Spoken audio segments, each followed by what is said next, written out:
जोरिया पूजन के रे बेरिया रख के रे बेरिया नु हो कहेले महादेव कोई हाथ जोरिया पूजन के रे बेरिया रख के रे बेरिया नु हो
कलर हुई पुरान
माई के घाटवा कोयजन बाजन बाजा बजावाइबो हो।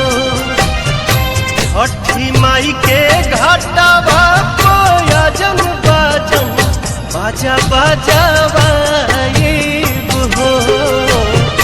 गोदिया में होई है बालकवा त अर्घ देवे आइबो हो।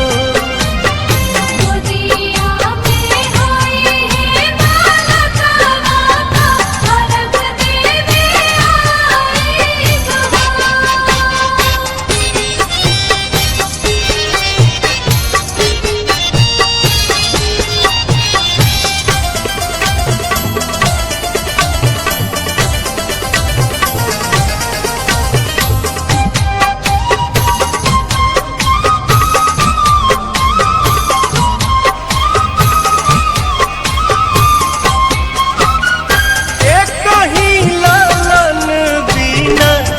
छने मनवा सुन सहन लागे हमरो घरवा अंगनवा। पूरी जहिया दिलावा के लला सात जलसा कराइबो हो। पूरी जहिया दिलावा के लला सात जलसा कराइबो हो। गोदिया में होई है बालकवा त कोसी भार